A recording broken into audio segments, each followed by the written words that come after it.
Welcome back to the City of Palms podcast. What up? Thank you for watching, viewing, and subscribing. New scenery. It is some new scenery. This is taking a minute, dude. Yeah, it has. It really has. To address that, dude, like this is a whole new house. Yeah. So we moved, like right as like all the crazy pandemic stuff was starting. I moved houses. I moved houses, and so we had the studio at my old house, and that was one of the biggest stressors. Not the biggest stressor, but like that was something I had to take into consideration as we moved. Was like, how are we gonna record the podcast? And I had it set up in my room because we were doing it separately for so many weeks. I had it in my room to where I just had my little corner decked out in like regular decorations like we had in the old studio. And but now Danny's back here. Danny's back in the house. Yeah, so we had to get it figured out. This is a big step, man. We're away from quarantine. We're out of quarantine, and so, granted, coronavirus is still out there. We're still being careful. Wear your masks, dude, for real. Wear your masks. Wash your hands. Like, it's really not that hard. I know, dude. Yeah. So, but now, yeah, we're back. This is gonna be where the studio is gonna be full time from here on out. We're gonna make changes and adjustments, obviously. Where this is going to be a test run, yeah. So let us know down below in the comments if how it is audio and yeah. We just took about like an hour trying to figure out all this. I know. Yeah, we've been racking our brains. Getting like I came over here at 6 and it's now 8:27 and we just started recording. So we're in it now. GoPro, what are you doing? The GoPro just has a mind of its own. So we may be addressing the GoPro throughout the episode, and we also may be addressing my puppy Gohan, because I don't know if he's been on footage yet. I had him last episode, but I don't know if he's been on. I don't think he was sleeping whenever we recorded, so he might be running around being ornery, and I'll have him up here with me. But anyways, how are you doing, dude? I'm doing all right, man.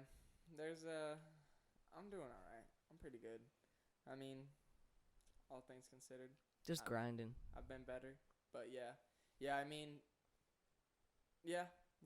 I'm good, man. I feel like I got a lot going, which is good, which is always a good feeling. You're back in a routine. Yeah, that's good. Yeah, it's good to be back in the routine. One thing that's bothering me is not really having a proper gym routine. Yeah, especially, and I'm still getting charged for the gym, so I'm still. You can't. I was able to freeze mine through my gym. Can you do that through yours? I froze it through quarantine, but now that everything's back and stuff, I'm getting charged and stuff still. So. I got to make sure I'm not getting charged because I froze mine, but I haven't talked to him since then, and I haven't looked at my account. Yeah, and I haven't been back, and they're open, gyms are open, but it's still just a worry of mine to go. You can't do the home workout thing? You can't. I was doing it, man, through quarantine, and it's just, I can do it, and I feel like it's the inner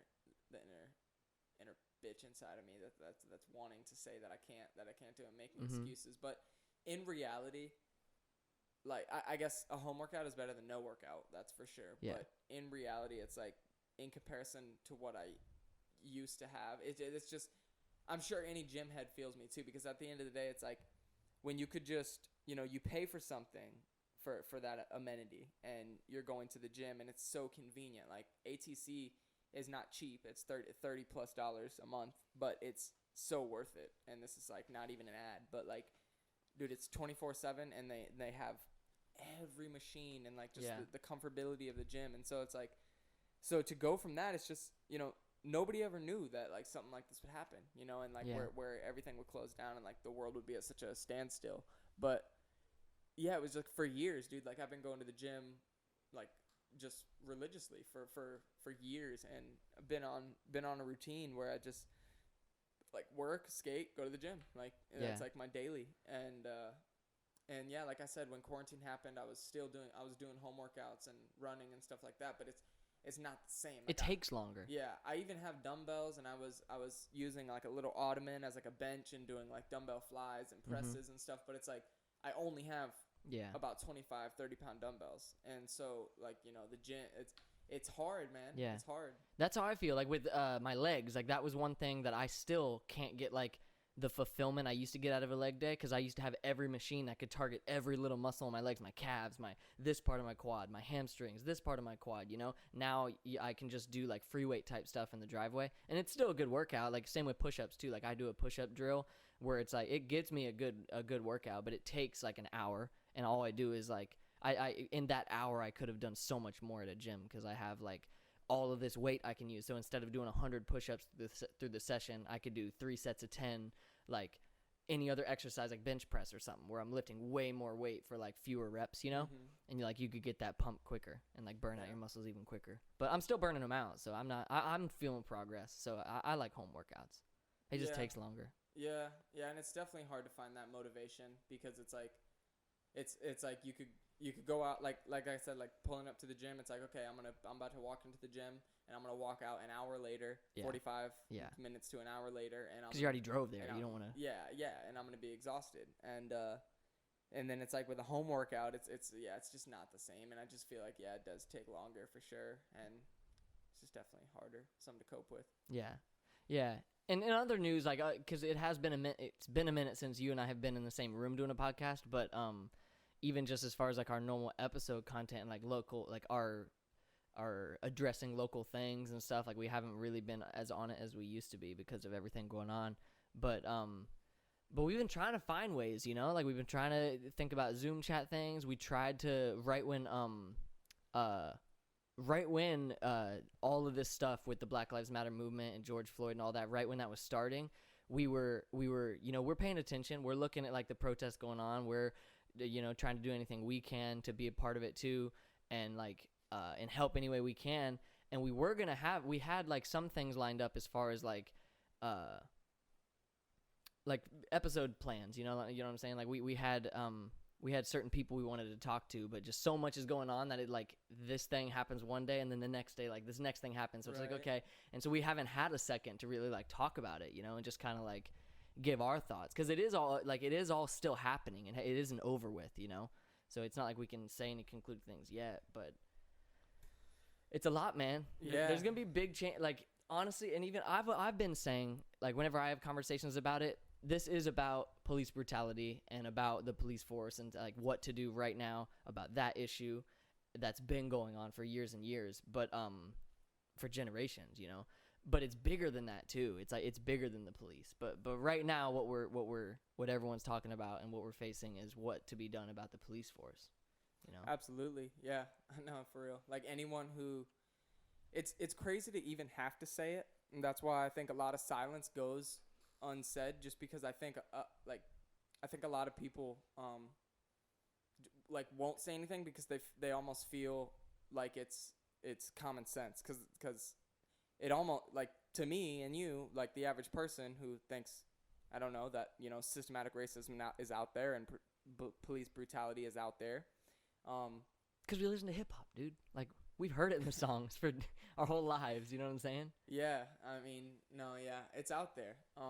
But it seems like common sense. It seems like, oh, everyone should know that. But then you see the comments on people and they're like, well, all lives matter, and it's like, dude, relax, okay? Yeah. Just it's like that. Like, I don't even want to say anything more than that on the podcast, because if you're listening, you know what I mean. It's like what everyone's saying. Like, well, not everyone, but the people who are coming out and being like, okay, listen, yeah, all lives matter, but that's not the issue right now. Yeah, there's bigger things all at lives, hand. including Black lives. Yeah, you know what I'm saying? Yeah, all lives can't matter till Black lives matter. And yeah. So yep. It's like, so at this point, yeah, like you said, it's what can we do? And I'm just a kid, man. I'm just a guy, but like I listen to a lot, and what I've gathered is like right, what was that? Noises from the kitchen. What I've gathered is, first off, like I was telling you, we touched on it a little bit earlier. I think it wouldn't be a bad idea to, first off, get like police need way more training. I mean, it's already, statistics have been coming out that in the U.S., police, like, you barely need like a high school diploma, and I think it's like, don't quote me, but it's like a certain amount of hours of training that you need to go through the police training academy. Mm-hmm. But in other states, it's like you need this requirement, you need, and that makes sense. And also psyche evaluations. I think this is something Joe Rogan talks about a lot, and it's like the average person, if anyone in the United States can be a cop, you, me, whatever, whoever, because you just need bare minimum requirements, then it's like, that's the problem, because random people, like, or not random, but people who aren't really qualified at the end of the day to be to have a say over whether people live or die are becoming cops. And that's the issue. Like Derek Chauvin, whatever that piece of shit's name was, or all the other cops that were involved in all that, those guys are the types of guys that maybe got bullied through high school, or maybe, it's like they have anger management, and it's like when they're under these high pressure situations, they crack, dude. Yeah. And the thing is, if you're like, gonna be a cop, bro, you can't like be like that. Mm-hmm. So, and I get the perspective of the police officer, where it's like, if you are stationed at in an area that is sketchy, like an area that has gang activity, that has like lots of drug dealing and stuff. Like if you're in a sketchy area and there may be the people I confront now may be strapped, like they will most likely have a gun. Like you're going to be on edge. And if you're not properly trained and you don't have the like wire focus that it requires to be that like militarized like member of society, then yeah, like you're going to get sketched out sometimes and make stupid decisions and like, snap judgments. But think about this, dude. Think about the people.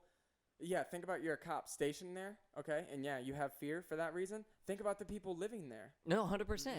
And then they can't even look at the good guys, and then that's quote unquote, because the good guys are supposed to be the cop. They're supposed to be here to serve and protect us, you know? Yeah. And they can't even turn to them for help. Mm-hmm. And because then they're gonna get, whatever, all this is happening. Yeah. It's like that's where the problem lies. And that's why it's so much deeper than just like.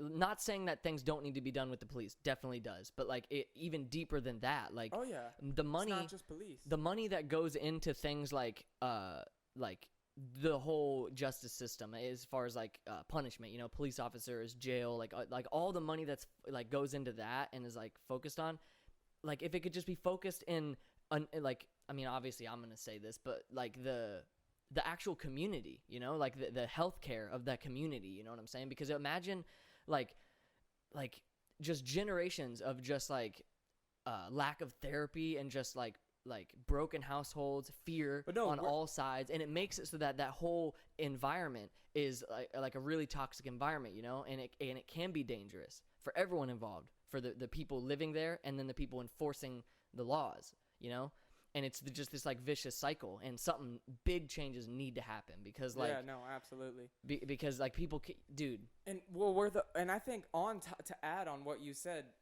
it's like it's way deeper than that, because it's like at the end of the day, you can be a successful person of color, and then you're gonna be, and then you go to buy a house, you did all these steps to get your family out of these dangerous ghettos and slums, bad neighborhoods. You grinded your whole life to do this, and then you go to buy a house and these nicer parts, these suburbs, and you can't, because the homeowners association, it's in our economy where they don't want these types of people living in this neighborhood. So they won't show you those houses. The realtors will show you these other lower end houses. Oh yeah, and it's in there. So that's where like systematically we need to change, and it's like, and it starts with, it's like it's been born into like certain kids, because these kids you meet that are like they don't it's like they don't even have a say. It's just like, my daddy says this, so this is what I think. And it's like it's like, dude, cut the shit.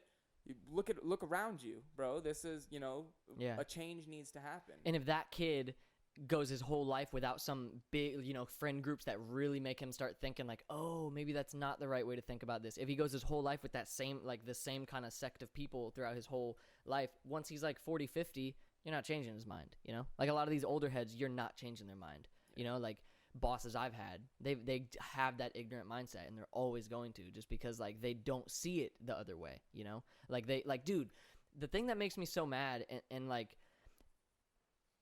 when people try to dumb it down to like life's tough, life's hard for everyone, period. So that's it. If your life's hard, sorry, like, if you're born with cancer, your life's harder. So like, you got to do what you got to do. Like, I'm glad I don't have cancer. But some people have that outlook on life to where it's just like, well, it's just hard. And then if you see like a person of color who, they can't get through school the same way someone like you and I could, they couldn't get a job the same way you and I could, can't get a house in the same way. if I were to just talk that down to just be like, oh, well, life's hard. He was born like a certain skin color. What the fuck? That like that needs to change. You know what I'm saying? Yeah, this isn't Sims. Like you don't get to pick. Exactly, you know, and to me that is like the definition of what white privilege is. You know, like you and I aren't the most like privileged people just as humans. You know, like we don't have.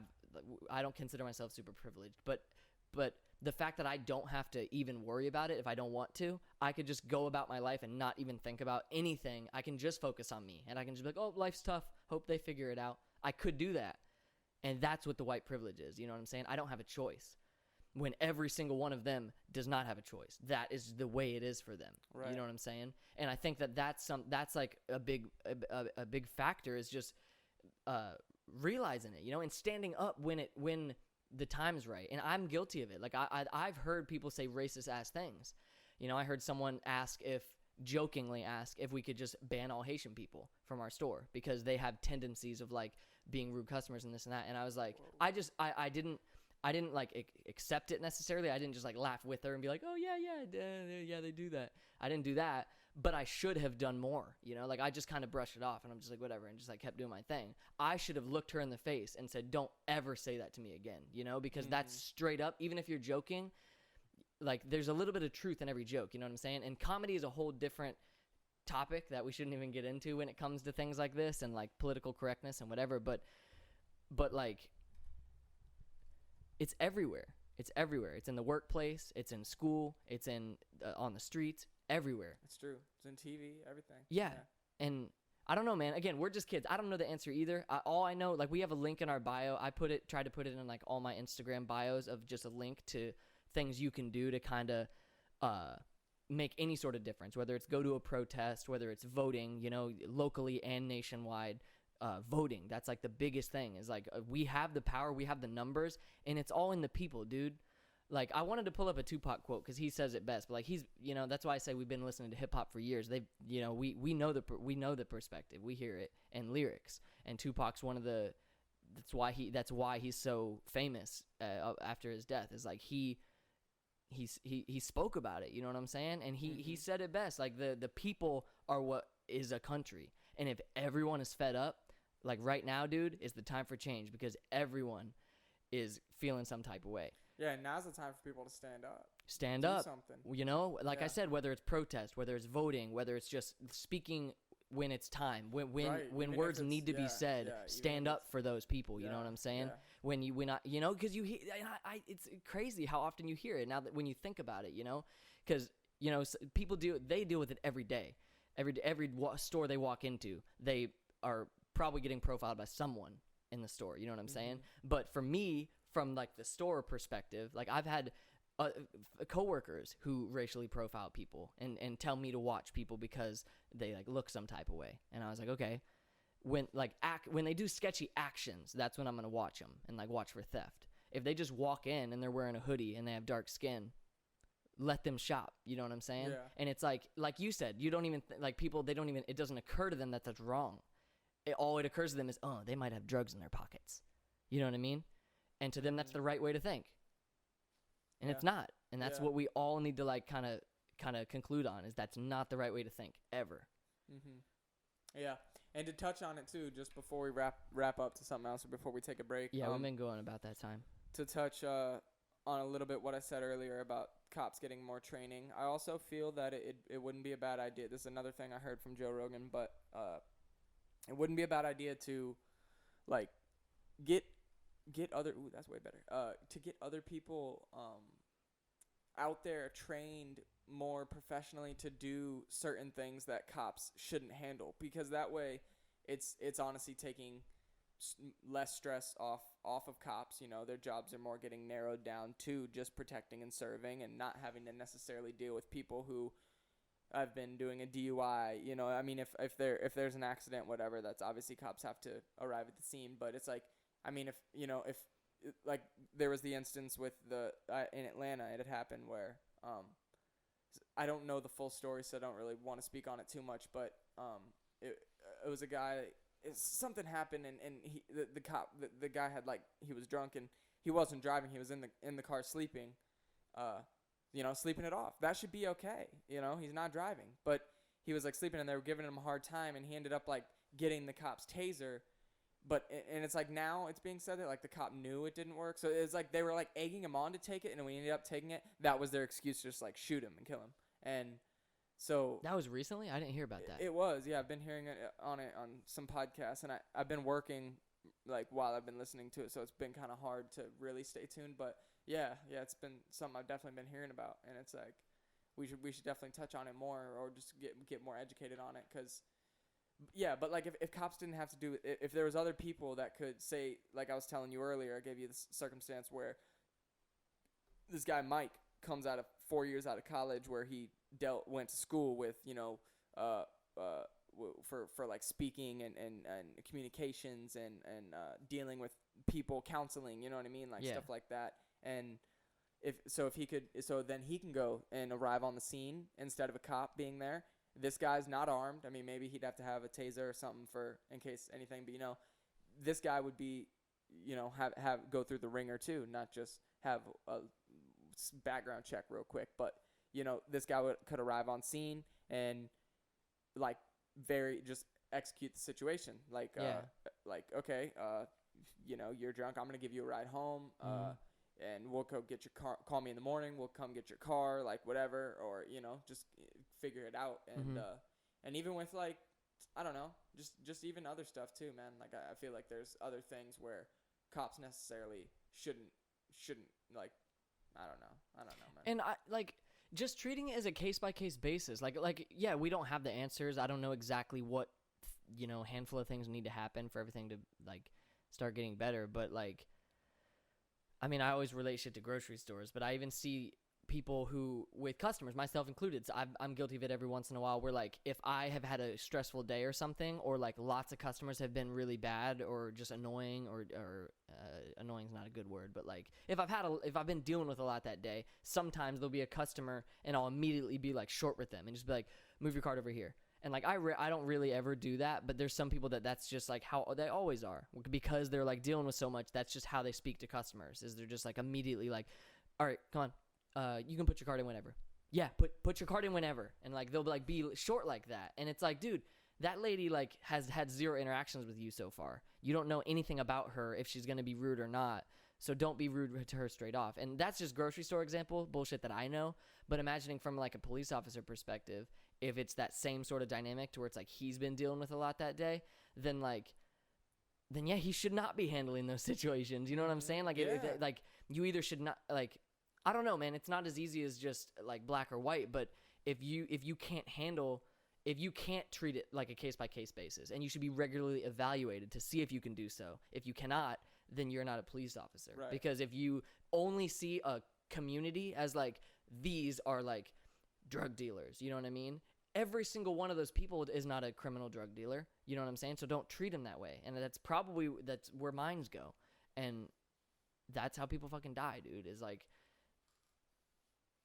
yeah, it's serious shit, man. Like, no, it is. We've been going on for a while about it. Is there anything you wanted to say on the matter to like before we head on? We'll probably be touching on this for like weeks to come, because I hope that this is going to be a continual like. Yeah, we'll definitely talk on it more. I want to encourage the people that are listening and watching seriously to just do anything, even if it's as little as anything, as standing up when you hear something like that, because at the end of the day, it's something that we as people are going to have to instill in our children, and more than our children, but people we come on the streets. It's like, if we're not standing up and saying, yo, that's not okay, they can go and live their whole lives because nobody told them that. Because when they say these things, they're not hearing from us. We're just thinking, oh, that's messed up.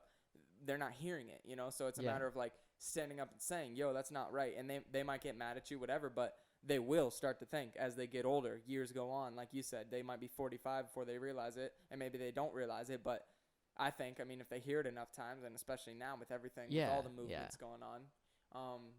And then I will say, like, so yeah, stand up and like, yeah, it was super cool to see every state in the United States protesting. Yeah, man. On the same day, like that.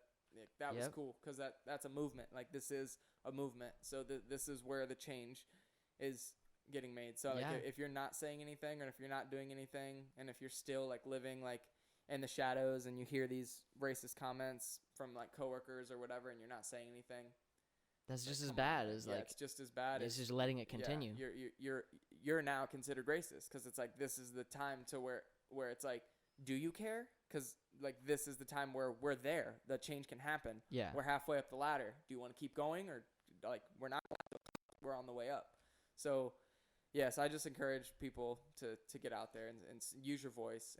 And pay attention. Like once the time comes and it's voting time, you know, like I said, locally and nationally. That's a big thing. Pay attention to your local leaders and your national leaders, and you know, politics are boring. We've talked about this before. Politics are so boring, but like it's more than just like Democrat or Republican. Like who do you want for president? Like as far as local policy that we're voting on, we are the country, you know, the people are the country. What we want goes, you know? Right. And so if we vote for it, we're supposed to be a democracy. So like if we vote some shit into existence, then it's going to exist. You know what I mean? And if it doesn't, then that's when we get. It's true. Like you said, man, we don't like you said, bro, at the end of the day, we don't have the answers, but a change needs to happen. Yeah. And so that's what I'll leave it at with now for today. We're going to take a quick break. We got some lighter topics coming. We'll be back. Yeah, we got lighter topics. I've been looking forward to talking this all week, dude. Yeah, stay tuned. All right, enjoy the ads. Yeah. The City of Palms podcast is brought to you by Anchor. Have you ever thought about starting your own podcast? When I was trying to get this podcast off the ground, I had a lot of questions, like how do I record an episode? How do I get my show onto all the apps people use? How do I make money from the podcast? And the answer to all this is really simple: Anchor. Anchor is a one-stop shop for recording, hosting, and distributing your podcast. And best of all, it's 100% free and ridiculously easy to use. And now Anchor can match you with great sponsors who want to advertise on your podcast. That means you can get paid right away. In fact, that's what I'm doing right now by reading this ad. Me and Danny searched all over the internet for different outlets for distributing and recording, and for websites that would host our podcast, and a lot of them you have to pay money, or it's really complicated, and especially for someone just starting out. And Anchor really was an answer to all that, because you can record straight on Anchor. It's very user friendly, and it's totally free. We don't have to pay a penny to use this, and so it's great for anyone who's wanting to start out. And so if you're wanting to start your own podcast and make money doing it, go to anchor.fm/start. That's anchor.fm/start to join me in the diverse community of podcasters already using Anchor. That's anchor.fm/start. I can't wait to hear your podcast. Spent 2 hours cleaning the whole house. Now it smells like dog piss. Yes! Welcome back to the City of Palms podcast. We're back from break. I hope you enjoyed the ads. So now we know the taboo words that you can't say, because the GoPro's going to hear them and switch its mode on us. Don't even say anything. No, I'm not saying the word. Don't even say the GP word. Don't even say Oh, you're right. Don't acknowledge that he's there. Because he's filming and he's doing his thing. No, but so we had a heavy first half. I hope y'all enjoyed it. And the second half is going to be said. A little lighter, but it's still like some crazy shit going on. So if you know me, if you know Brian, if you know the City of Palms, kind of the birth of the podcast. You know, if you know our origin story, you know where we started from, and you know that we're babies, as Chris D'Elia would say. At the end of the day, we're Chris D'Elia fans, man. We are Chris D'Elia stans, as they'd say in the hip hop culture. Like, yes, sir. You know, we as I told Brian the other day, I think I've heard more hours of Chris D'Elia talk than I've heard my own two parents talk. That's together. Facts. And that's only because I've listened to Chris D'Elia. I've listened to every episode of his podcast, listened to it for the last 2 years. And what is it, 160 he's episodes? He's got about 170, 180 episodes. Hour long. And each one is over an hour long. So, I mean, do the math, dude. You know what I mean? That's hours straight. I can't even think of a time I heard Dad talk for an hour. Ever. Not straight. No, not straight, right? Yeah, no, of course not. Yeah. So there's some allegations going on. Yeah, man. And we'll get into it. And I don't know the full story. I will preface this by saying I don't know the full story. Well, I'm gonna give the full story. I have you have all here. the allegations. Oh yeah, I have. Danny's got it. Okay. I don't have all the receipts, but what I have here. Because I saw fellow comedians responding to it. We can get into that later. So listen, we record this podcast on Wednesday. It is Wednesday night, 9:05, Wednesday, June 24th. The article that I'm currently reading to you guys is was posted 3 days ago by the Chicago Tribune. It says, after Twitter outcry, 5 women detail Chris D'Elia's alleged sexual improprieties. And it says, one morning in the fall of her senior year of high school, Julia Holtzman awoke to find that Chris D'Elia had sent her a direct message on Instagram. The 17-year-old was confused. She was not a fan of the 36-year-old stand-up comic, and she was not following his page. But she saw that D'Elia had a verified social media account and was intrigued. So she responded, asking how he'd found her. Just came across. Is that bad, he said in the November 2016 exchange. It was clear I was in high school. I had 16th birthday pictures and photos of me at football games on my Instagram. Holtzman, now 20, told the Times. I told my guy friends about it, and they were like, he's famous. You have to answer. D'Elia proceeded to give Holtzman a phone number, which public records linked to his name, and suggest that she traveled from Long Island to New York to come see him. She never went, but saved screenshots of their correspondence for years. This week, she shared them publicly for the first time on Twitter, where multiple young women have come forward in recent days to allege that D'Elia was sexually inappropriate with them.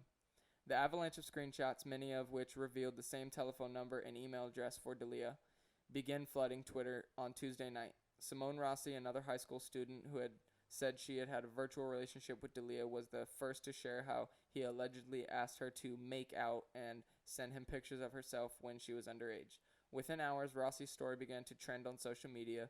Michaela Oakland, who runs the popular Twitter account She Rates Dogs, said she received hundreds of messages from women with stories about D'Elia, some who'd had negative encounters with him, some who knew other women who had.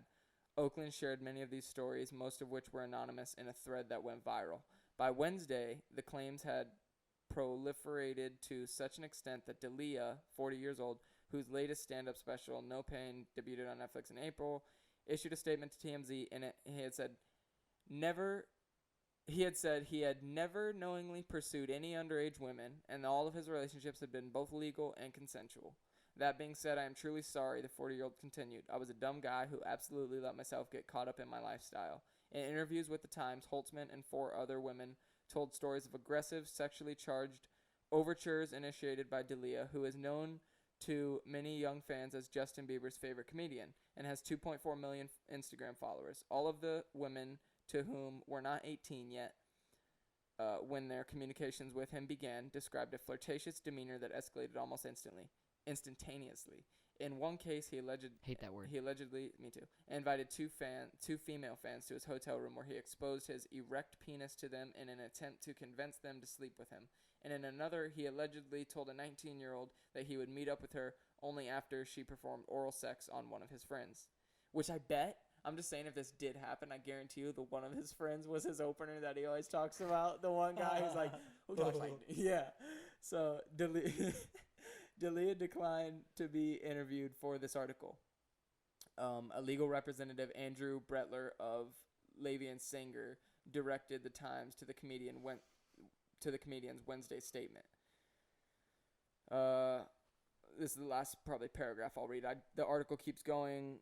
The article keeps going. This is probably the last one I'll read. Rossi, because this is where it gets interesting. Because like I told you, it's just weird that all these things come out. D'Elia played the sex offender on You, season 2, and then think back further to when he was on Workaholics. He's on the episode. He's a predator. You're right. Rossi reads D'Elia's statement earlier this week and found it disappointing and misleading, she said. She recently begun to reflect on her teenage encounters with the comic after seeing him on the second season of the Netflix show You, which was replaced in late 2019. On the program, D'Elia plays a stand-up comedian who grooms underage women, then drugs and sexually assaults them. The role marked the second time he'd been cast in such a part. In 2011, on the Comedy Central program Workaholics, he guest starred as a child molester. I really couldn't believe they cast him for a pedophile, said Rossi. For me, it was like, why are these shows even casting this person? So that's all I'm really going to leave it at, man. There's more that can be said, but at the end of the day, I will say that as a Chris D'Elia fan, I didn't want to believe it. I didn't, and I don't want to believe it. You know, I know you guys feel the same way. If you're a baby or if you just like Chris D'Elia, then you might feel the same way. It's like you don't want to believe it, but when all these people come out and when they're publicly tracing the numbers and emails back to, and they're like, yo, this is the guy. I mean, if it all lines up, it's like it's a Me Too movement at the end of the day. Are you going to take the girls? Am I going to sit here and just because I'm a fan of Chris D'Elia, am I going to say, no, I'm not canceling him, like, it's Chris D'Elia? Or do you have to take a step back and realize, like, well, all these women came out and said, this, like, at the end of the day, you gotta put facts over fiction. Like, facts is facts. And this is all alleged because nothing has been proven yet to an extent. Like, he hasn't gotten charged with anything yet. But I mean, the fact of his silence is weird. He said the one thing where it's like I said, man, I don't know Chris. I've never met him personally. But if I were to, like I said, I've listened to a lot of hours of him. I feel like I do know him. I know that he doesn't drink, but there's been alleged where like they're like saying, oh, meet at a bar, but like, but him, like, I could still see that being a move, him, oh, let me get a virgin tonic and drink it, and like they don't know the difference, he gets a drink before they get there. It could be like a whole gambit, and you just never really know. So for him to just say what his publicist told him to say, or like manager told him to say, just the obvious, like, I have not consensualized with anything underage, like that's some Joe Biden shit, like, that's some like robotic, like, I have not, Bill Clinton, I have not, I swear all the relationships, but Chris, your DMs, all the relationships, no, but what about the 19-year-old you showed all the relationships? No, so it's like at the end of the day, man, you really just have to take a step back and, I don't want to bash on him too hard because, like, it is, if it is alleged, whatever. But like I said, when all these things are pointing and then you say some shit just like that, if you weren't in this situation, you would be making fun of this because it's like the only thing you can say is, well, I have not, you know what I mean? Yeah. All the relationships I've had have been consensual with underage people. Like, dude, say something else. Make a podcast. Where's your podcast? Where's Congratulations? That's something you upload every week. I've listened to it for the past 2 years. And, like, now you're going to go silent? Now's the time. Like, no, dude, now's the time. Like I said earlier in the first part. Chris, you're under an investigation. Now's the time to speak up. I get it. You don't want to be in the mood. I get you talk about it, on your podcast. You don't want to record. And you're like, oh, I'm not here Monday. I'm not here Tuesday. And just I'm here Wednesday. Last week he said that. He's like, if I'm not here Wednesday, I'll definitely be here Thursday. Yeah, and last week you uploaded it Friday, Chris. And so I get it. And we upload podcasts. We get about being not in the mood. Like I said, man, I came over here at 6 to record. It's now 9. Gohan shit all over my house today. I work. Gohan, you're not an incel. We love you. I work at 6 a.m. tomorrow, and that's fine. We're still here doing it. So, Chris, I get at the end of the day, it's hard. It's hard to get in that zone. But, dude, you got to use your voice right now, buddy, and step up. Speak with your chest, man.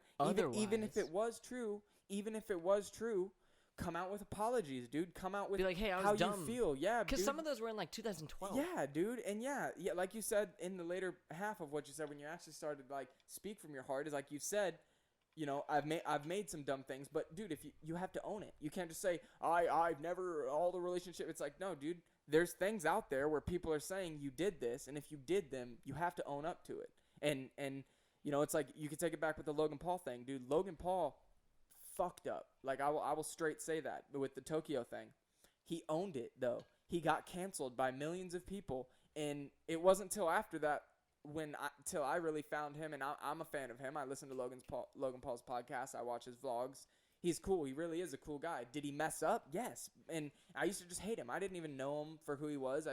When that Tokyo thing came out in 2017 or whatever. Yeah, like, oh, fucking prick. Yeah, I was like, oh, that guy's a prick. Fuck that guy. And then it's like, it wasn't until after when I don't know what led me to him, but I started listening to him and like, I'll straight say it, dude. Logan, you're a cool guy, man. If you're listening, bro, let's link up for real. And Chris, if you're listening, you got to say something, bro. Use your voice, man, for real. Step up. Even if it's true, own it, bro, and get past that. Look at Logan Paul. It's been 3 years since his Japan incident, and he's back on top of the YouTube game. His podcast is the #1 podcast in the world. I didn't know that. He won a stream me for it. I mean, he definitely does views, bro. Views, I'm talking. Like, he's big podcast. Yeah. He's not like Joe Rogan level, but he's big. I will say, like about the apology thing, like, yeah, obviously, like, that's the thing. That would be the right thing to do. But it's like, you know, with Louis C.K., I get why he was canceled. You know what I'm saying? Like, cancel culture and all that. Like, even Chris picks on it, like, the whole cancel culture thing and how it is, like, kind of out of hand sometimes. Louis C.K., I get it, because, like, that was weird as fuck. And that was, like, recently. That like, not recently, but, like, right before that happened. Ooh, sorry, Gohan. Right before that happened, you know, like, it was like, in like, that had just happened, you know? He just did something, I think, to my knowledge. It was, like, pretty recent. And then he was canceled because it's like, oh, that was fucked up. He abused his power like that, and, like, that's not how you should act if you're a celebrity and you deserve to not be a celebrity anymore. I get it. But it's like, I didn't hear the thing you just said about in that article how he said something about like exposing himself to someone or like telling oral sex to like his friend. I didn't hear a thing about that. All the allegations that I read about were purely texting. It was like him being weird over text. Yeah. And it's because as days went on, more people came out.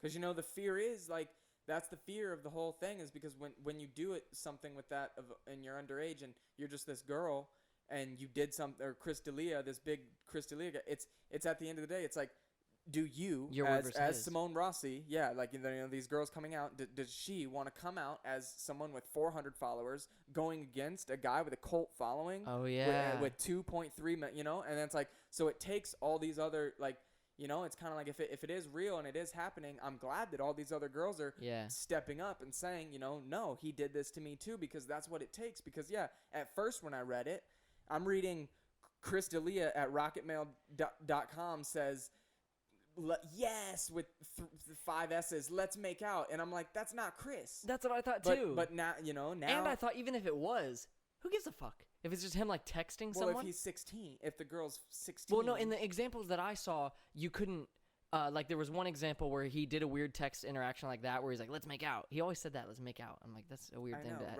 But he's like, let's make out. Who runs with that? That's not a Chris thing. No, right. And he doesn't have to. But, but it might be. That? Yeah, anyways, but no, the examples that I was reading about where there was really no proof that he knew that the person was under 18. And even there was one time the lady straight up says she was 17 and he messages her again, but it was like months later, so she could have turned 18 since then. So like that one wasn't like, and again, it's all just over text. It's all just him like being kind of weird over text, which at the end of the day is not right at all. And like you shouldn't be hitting up people if you know that they're not of age. But is it like worthy of completely canceling someone's entire career? It's not. No, it's not. You know, I don't. And in 2012 as well. I don't think it is, but I also think I think it's how he approaches it. You know, like I said, like now's the time where he needs to own it. If it happened, own it. Don't just say you know, you gotta own it, man. And because what's weird is he's all like. He says, like, the first thing he says was, I have not consent, you know, all my relationships have been with of age women to my consent. But then he later says, I'm sorry, I've done some messed up things. Like, I'm sorry if I've offended you or whatever. So which is it? And then all these allegations. So it's like, if you've done anything, the first thing you need to do before you say all the consensual whatever is just come out and say, yeah, that happened. I'm sorry. Like, because, dude, the reality is, like, you there's 2 paths you can go, Chris. You just had a kid. I don't know what's going on with your relationship right now. I know you had you obviously have a girl that you had that kid with. You talk about having a girlfriend. And so, like, with everything going on, if she left you, like, I could see, like, but I don't know, man. Like, dude, you got a kid, man. It's more, like, this is more than just him now, you know? It's like, it's more than just furthering his career. You're bringing, you know, you have a legacy now. You know, your kid's your legacy. You have to, like, make the right moves, bro. Yeah, and your reputation. Like, because if it was long ago, like, to my knowledge, none of those were any sooner than, like, 4 years ago or something like that. That 4 years is a long-ass time. And, like, you change as a person in 4 years, let alone since 2012. So, yeah, like that's something that you could say. Be like, hey, yeah, I've done some fucked up shit, and, like, you know, I may have, like, done stupid stuff like that, but, like, I'm not that person anymore and this and that. And you still might get canceled, but at least then you have, like, some respect on your name. Yeah, dude, for sure. Like, know? If he would come up and own it, like, I'm going to respect that more than if you just never post a podcast again, and just ghost, except getting canceled. Yeah, it's like, all right, we're going to talk about it. Fuck it. But no, one thing I was thinking is, what if, you know how he's so, I always just took it up to be his personality. Dude, you're biting me so hard, Gohan. I've just taken it up to be his personality, but he's always talking about like his cult, just joking about like the babies and like the log cabin and this and that, and like he always is so stressed about like, if this isn't working, I'm not doing it anymore. If I don't see the numbers going up, not doing it anymore. And like he's always saying like, share this with your friends and like let's go to that log cabin. All we were wanting is a silly goose time, and like he's like kind of like pushing that like cult following. So that, like, the people like you and me, we love Chris Lee, like, basically our dad, you know what I'm saying? Like, with how we, like, how often we listen to him, you know what I'm saying? And I wonder if that was, like, part of it, kind of. And he always talks about cancel culture, too, and, like, and stuff like that. Know, right? And it just makes me wonder if in the back of his head he knew, like, man, if any of that stuff got out, like, I'd really need a strong following to, like, not get canceled. Right. Because me and you, like, if it were anyone else, if Theo Vaughn like stuff came out, I'd just be like, oh, all right, won't really listen to him anymore, and I'd be like, whatever. But it's Chris D'Elia, like that's my dude, you know what I'm saying? Like I listen to him every week, and I listen to highlight clips of his regularly, even though I've heard him before. I just like his comedy so much, Yeah, for sure. So, but he's built that relationship of like that cult following. No, it's weird. Yeah, it's weird to think. So we'll see. But one thing I will say is that leaves one opening. There's an opening on the charts right now. In the comedy podcast world.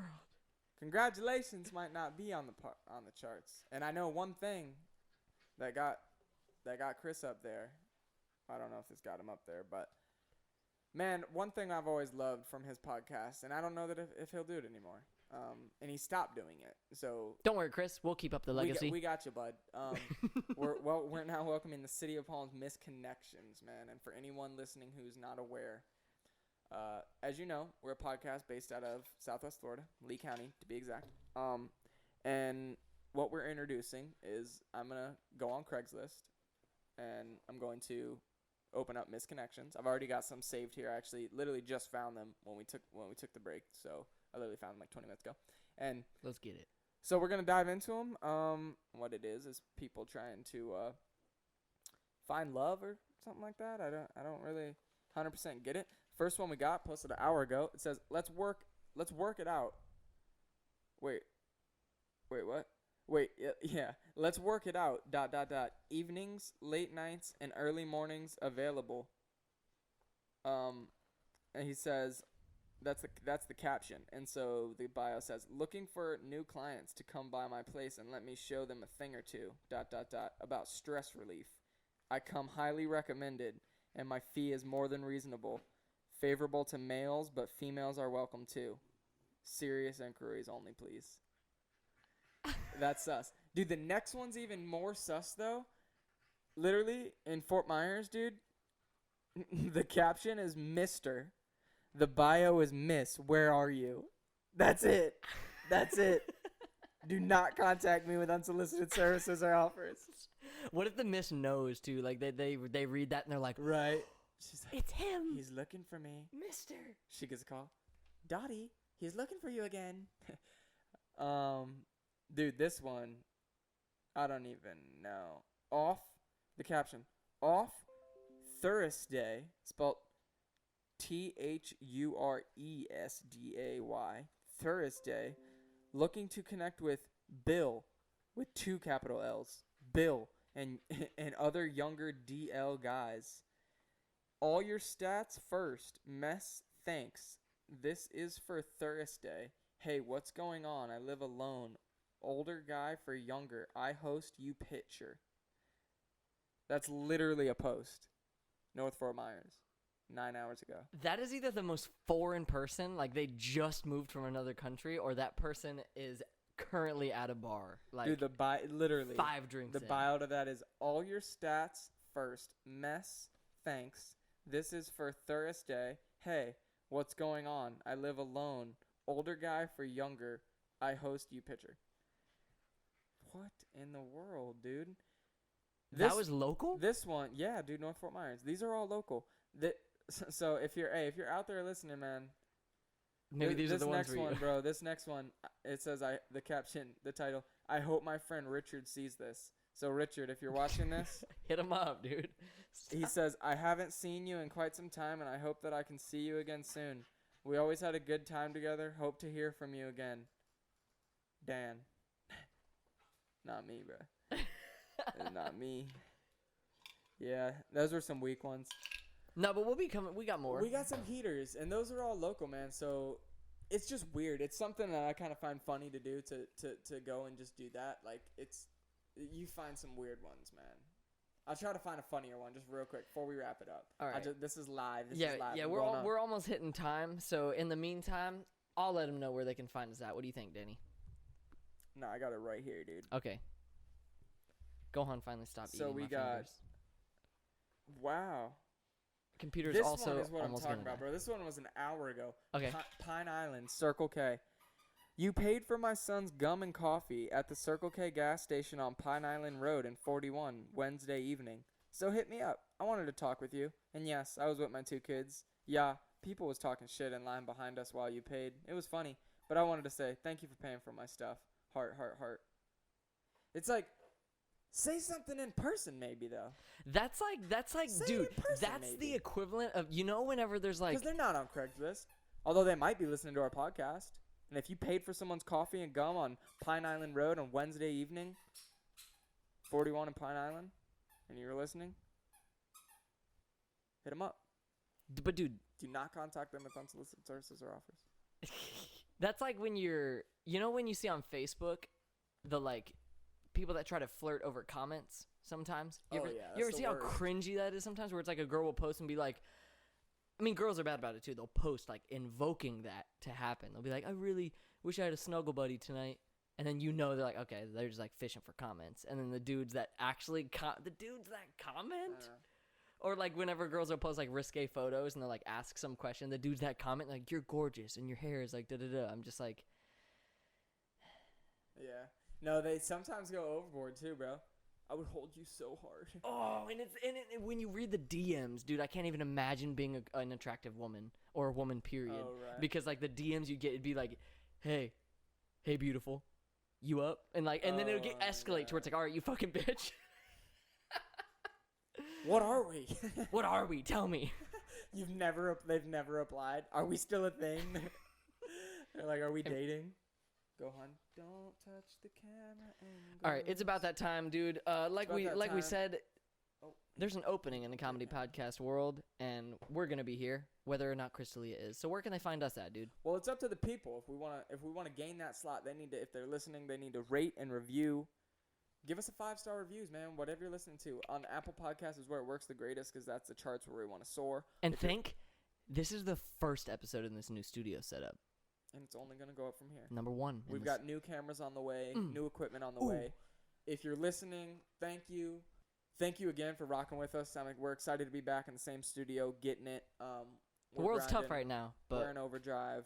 World's tough. A lot going on. One day at a time. We're taking it one day at a time. And we'll be here every Monday. We're here every Monday. You can find us anywhere you listen to podcasts, Apple Podcasts, Spotify. We're brought to you by Anchor. Huge thank you to Anchor again. What's up, Anchor? YouTube. You can find us on YouTube, Facebook. Man, it's been a while since I've done this. Instagram. Make sure to follow us at City of Palms Podcast. Like I said, to get us up there on the charts. Rate and review us. 5 stars. Let us know in the comments how we're doing. It's been the City of Palms Podcast, episode 55. Thank you guys for watching, listening, viewing, and subscribing. We're out. Hit him with that outro, Soren. Oh, yeah, and I got a haircut. Bye. Oh, yeah, Brian got a haircut.